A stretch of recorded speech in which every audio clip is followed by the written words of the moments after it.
guys, what's up? It's your girl Megan. This week we're going to be going over none other than Veronica Roth's Divergent. Welcome back, ladies and gentlemen, to our book review of Divergent by Veronica Roth. And as some of you may know, I had a really hard time getting into this book, which is so unlike everything anyone ever told me about it.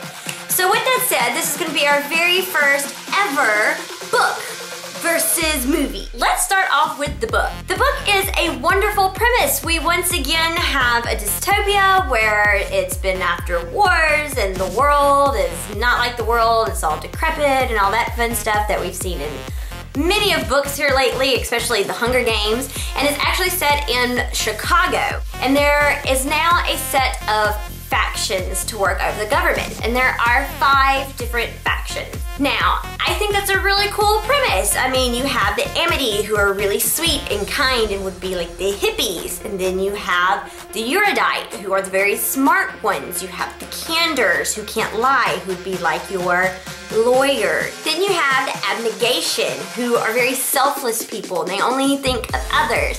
And then the 5th one are the Dauntless, who are the soldiers. And it starts off with our main character, and her name is Beatrice, and she's an abnegation. Now, when you get a certain age and you go to graduate school, you take a test with the faction leaders, and you are put into this hallucination where you have to face your fear. Now, based on which way you decide to tackle that fear, shows you which faction you should choose at the end of your graduation. Now, you don't actually have to go into that faction. You do have a choice of which one you go into, one of the 5. So she goes in, our main character Beatrice, and she doesn't really fit into abnegation. She doesn't really know where she fits in, and she goes in this hallucination with this dog, and she tackles the dog and kind of goes into some of her fears.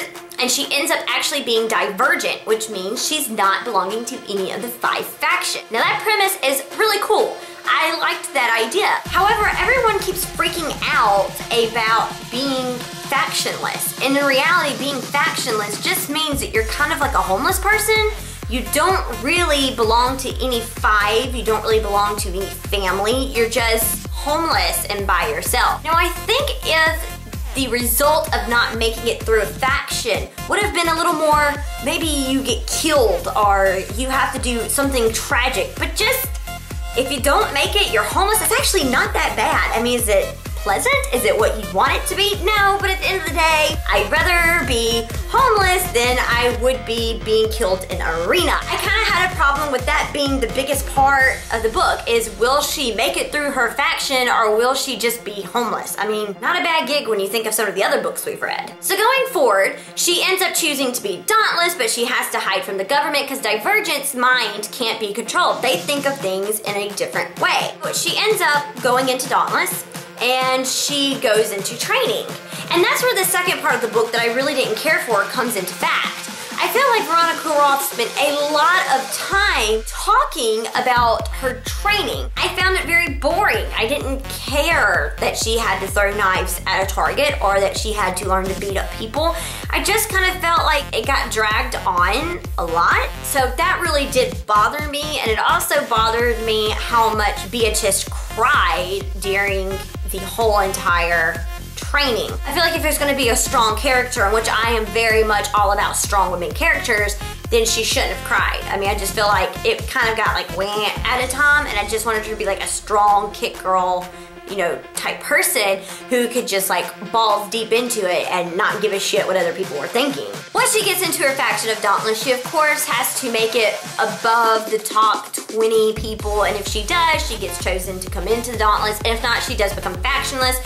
So I go back to that, am I gonna make it? Am I going to be kicked out and be a homeless? Again, didn't really catch my attention. Once she starts going through the book, you find a character named Peter. Now, Peter is a huge part in the book. You know, she's always watching his back. He kills a guy. Like, he's this really grumpy dude because Beatrice is becoming better than him after the training, and so he's out to get her because he needs to be number one. Like, 95% of the book is her, like, trying to outsmart Peter, and Molly and the gang Al ends up turning on him. And so it's just like, okay, like, that's a cool premise. It kind of falters by the side. After a while, I'm kind of tired of hearing it. The best part in the book is probably the story of Four. I really enjoyed listening to how he got his name. Four is a really cool character as well because he's not the leader, although he was first in his class. He's decided to actually step back and train all the new initiatives, and I think it was really cool how they went to he only had 4 fears, while most people have 15 fears.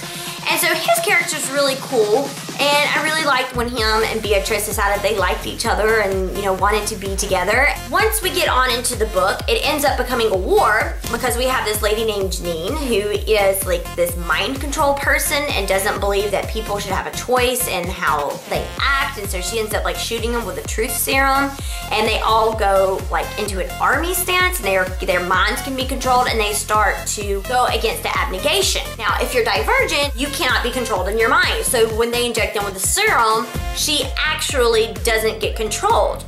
Now, throughout the book, we do learn some other people are divergent, and we also find out that we lose a few characters, which is not something that I will spoil for you for those who've not read it yet. However, when it came down to the book, I didn't really like it, although I know so many of you love the book, and I wanted to love it, I wanted to embrace it, but I just found it boring, and my sister yelled at me because I was very much comparing it to the Hunger Games, and she said that I shouldn't do that because it's 2 totally different books. But when I think of 2 dystopia type books that have been written, you've got the Hunger Games where you either live or you die, or you live and become homeless. Between the 2, I'm just gonna choose Hunger Games. It's just a much better story, and I found that Divergent fell by the wayside because I had read Hunger Games first. So the bar was here, and I was expecting Divergent to hit here, and instead it hit here. So let's talk about the movie, which I actually highly enjoyed. I was expecting like a 4 being nice stars out of 10. And in fact, I left saying, wow, it made me want to read the second book. And there were a lot of likes about this movie. The first one being the choice for 4. I don't know about you, but every time he came out to the screen, I got like hot, and I was thinking I couldn't even concentrate on what the other actors were saying because he is so gorgeous. High applause for whomever decided to hire Theo James. I just loved this choice before. He played it so perfectly. Really liked Shailene Woodley as Beatrice. I think she did a great job, and I applaud her for her performance as well. I also love the casting of Kate Winslet. Although she didn't quite fit the description in the book, I think she did a wonderful job, and she doesn't age, and she's a timeless actress. So again, I'm really happy about that choice. One of the things that I thought was really cool about the book that they changed up just a little was the paintball scene. Now, I found that I liked it so much better when they were shooting darts that felt like bullets instead of shooting paintballs. I think it made it such more hardcore and much more dauntless. So I thought that was a great point in the movie. I was actually also very pleasantly surprised that I really liked the choice character for Peter. Now, in my mind, I kind of thought of him being like a big ogre, kind of overweight, but still strong and big. Although Miles Teller ended up doing a great job portraying Peter, so I was very surprised at that. Although my overall big surprise was the ending that had changed. I don't know why, but I feel like when authors go back and change the endings, much like Stephenie Meyer's Twilight, I think that comes after you've written the book and you've reread it and you thought, man, I kind of wish I would have done this instead of this. And I also feel like if the movie ending and the book ending were the same, I might have enjoyed it just a little bit more. When you think of dystopia and you see the surroundings of Chicago and how everything has fallen from the war, that the inside of the Dauntless faction looks like a nightclub. When they went to go get the tattoos, which I am sporting here, there are neon lights and discos, and it's just like modern day Chicago. And I really think that bothered me because if you have enough money to put into the factions, why wouldn't you put enough money into the city to make that happen? And where is the money coming from? Do you get paid from the factions? I mean, it threw me off. I wouldn't say minute, but a minor detail, but it really did bother me. Where did all this neon lights come from? Because In the book, they talk about how they reserve the power and power goes off, and that's why in the abnegation scenes you see them just eating by candlelight. I also was a little upset that in the pit that there wasn't the rushing water, although I could see that with this being Summit's first time doing the movie that the budget may not have been there for the CGI. However, I do feel like if you read the book, I wanted the rushing water, and I just felt like it was a big scene when Christina has to hold on to it, and it doesn't bother me too much, but I would have liked to see it. And at the end of the day, I probably won't read Insurgent or Legion. I am done with the series. I just didn't care for it. However, I will continue to go see the movies because I think it's really cool, and it was a really great movie, and I give the movie a 4-star out of 5. So it just goes to show you that although I may not like the book, you can't judge it by its cover because the movie can be awesome. And just because you liked it doesn't mean I'll particularly like it.